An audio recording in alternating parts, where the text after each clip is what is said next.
Pemirsa pasti tahu ya yang namanya ATM atau Anjungan Tunai Mandiri. Pasti banyak dari pemirsa yang mendapatkan uang cash dari ATM ini. Tapi tahu nggak sih pemirsa, ternyata jumlah dari ATM ini sendiri setiap tahunnya menurun loh. Dari tahun 2023 tercatat terdapat 91.412 unit yang turun jika dibandingkan dengan tahun 2022. Turunnya berapa sih? Turunnya sampai 1.417 unit. Tentu ini angka yang signifikan ya pemirsa. Lantas apa sih yang membuat penurunan yang sangat jauh ini? Apa karena digitalisasi? Yuk simak liputan saya kali ini. Mengacu laporan surveillance perbankan Indonesia tahun 2023 yang dirilis Otoritas Jasa Keuangan, ternyata jaringan kantor bank umum di seluruh Indonesia tersisa 115.539 unit. Dengan jaringan terbanyak oleh terminal perbankan elektronik atau ATM, CDM, dan CRM. Selanjutnya, jika menilik data Bank Indonesia, jumlah ATM setiap tahunnya juga berkurang. Pada 2021 jumlah ATM ada sebanyak 99.262 unit, kemudian jumlah ini menyusut menjadi 92.829 unit pada 2022. Dan lanjut kembali menurun hingga menjadi 91.412 unit pada akhir 2023. Menyusutnya kantor cabang dan juga mesin ATM terindikasi tak terlepas dari tren perkembangan teknologi yang memicu maraknya penerapan digitalisasi di berbagai sektor usaha, utamanya itu digitalisasi layanan di perbankan. Mengacu data Bank Indonesia hingga Mei 2024, nilai transaksi digital banking sudah mencapai 5.570,49 triliun rupiah atau tumbuh 10,82% secara tahunan. Diikuti pertumbuhan transaksi kris sebesar 213,31%, dengan jumlah pengguna mencapai 49,76 juta dan jumlah merchant 32,25 juta merchant. Capaian kinerja transaksi digital tersebut berlawanan dengan transaksi kartu debit atau kartu ATM yang merosot 5,41% secara tahunan dengan nilai 614,18 triliun rupiah. Di saat transaksi kartu debit menurun, transaksi menggunakan kartu kredit masih meningkat. Tapi persentase kenaikannya cukup tipis, tak sebesar tren yang terjadi untuk transaksi perbankan digital ataupun transaksi melalui kris. Rinciannya, pertumbuhan transaksi kartu kredit sebesar 6,60% secara tahunan. Berkaitan dengan perkembangan yang ada di industri perbankan, kami berkesempatan untuk berdiskusi bersama Trioksa Siahaan. Untuk Bank Himbara ini agak berbeda. Kenapa berbeda?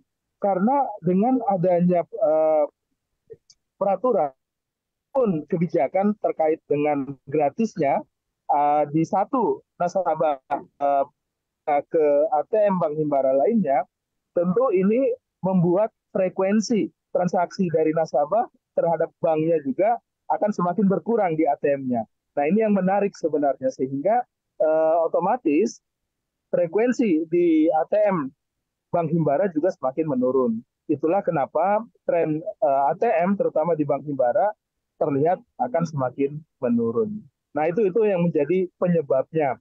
Di samping adanya arus digitalisasi, di mana memang nasabah diharapkan, terutama di daerah perkotaan, sudah mulai mengalihkan dari transaksi yang menggunakan uang tunai menjadi digital. Keuntungannya tentu adalah dari sisi efisiensi. Bank akan jauh lebih efisien dalam operasionalnya dibanding dengan adanya transaksi manual. Nah, itu keuntungan dari bank. Dan juga bank tidak perlu lebih banyak biaya untuk maintenance uang tunai. Nah, itu dari sisi keuntungan bank. Sementara tantangannya adalah begitu beralih ke digitalisasi, tantangannya adalah bagaimana dapat mengantisipasi resiko cyber atau resiko ketika bank ini terserang hacker yang dapat membuat bobolnya rekening nasabah.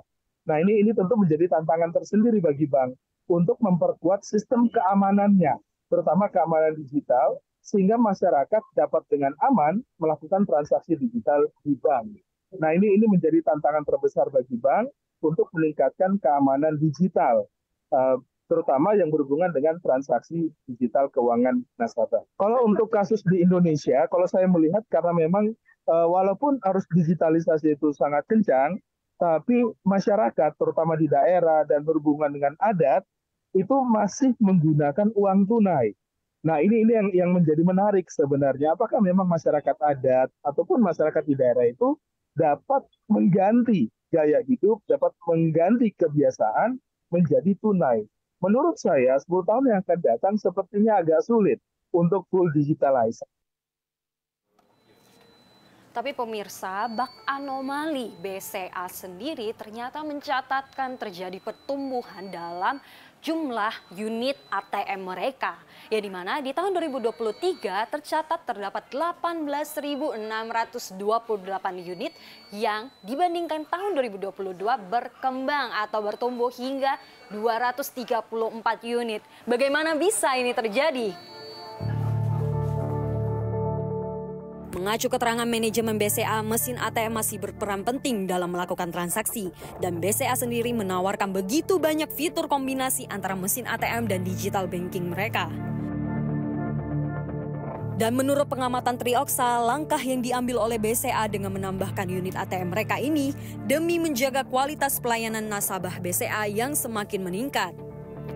Bahwa memang benar kalau kita melihat tren dari ATM ini kan sudah semakin berkurang, kan seperti itu. Terutama dengan adanya arus digitalisasi. Tapi bila kita melihat di sisi lain, Bank BCA itu malah ATM-nya bertumbuh, kan seperti itu. Apakah penyebabnya? Nah, kalau saya melihat penyebab dari pertumbuhan ATM BCA ini adalah adanya pertumbuhan dari nasabah BCA itu sendiri, terutama dari rekening nasabah. Di mana dalam 1 dekade terakhir, pertumbuhan rekening nasabah BCA itu telah bertumbuh dari sekitar 12 juta rekening menjadi tahun 2023 menjadi sebesar 38 juta rekening nasabah. Nah, ini tentunya untuk melayani nasabah tersebut agar yang diperlukan, maka diperlukan adanya ATM BCA. Ya, kalau transaksi perbankan mulai perlahan beralih ke layanan digital, nyatanya tak lantas membuat bank berhenti untuk berinvestasi untuk aset ini. Meski secara total mesin ATM menurun, tak sedikit bank yang masih menambah mesin atau berinvestasi untuk menggantikan mesin-mesin jenis lama dengan mesin terbaru, utamanya mesin ATM yang memiliki fitur setor tunai dan tarik tunai. Dengan fungsi yang lebih update, kini masyarakat tak lantas harus selalu berkunjung ke kantor cabang jika hanya ingin menyetorkan uang tunai atau uang kartal, karena fungsi layanan tersebut sudah bisa dijalankan oleh mesin ATM generasi terbaru. Namun, di tengah perkembangan yang ada di industri perbankan dalam beberapa tahun terakhir, menjadi tanda tanya besar apakah betul masyarakat kini sudah betul-betul tak lagi membutuhkan kantor cabang atau tetap membutuhkan tapi hanya sesekali dalam setahun. Kemudian bagaimana juga dengan tren pengambilan uang tunai? Apakah masyarakat kita bisa berhenti sepenuhnya bergantung kepada uang kartal di saat fitur-fitur pembayaran digital kian variatif? Mari kita tanyakan langsung kepada sejumlah masyarakat.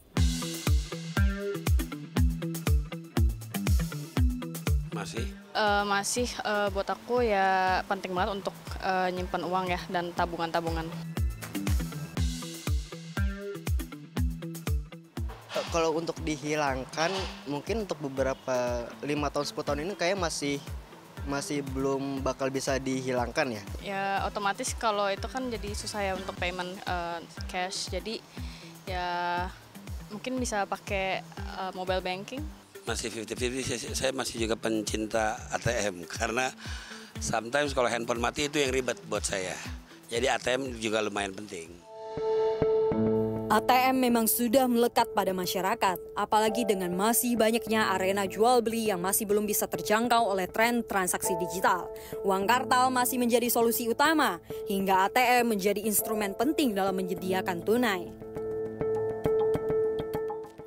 Kalau dulu ATM sempat menjadi favorit masyarakat dalam bertransaksi, ternyata perkembangan teknologi berimbas hingga masyarakat pun sekarang mencoba dan merambah untuk melakukan transaksi melalui digital.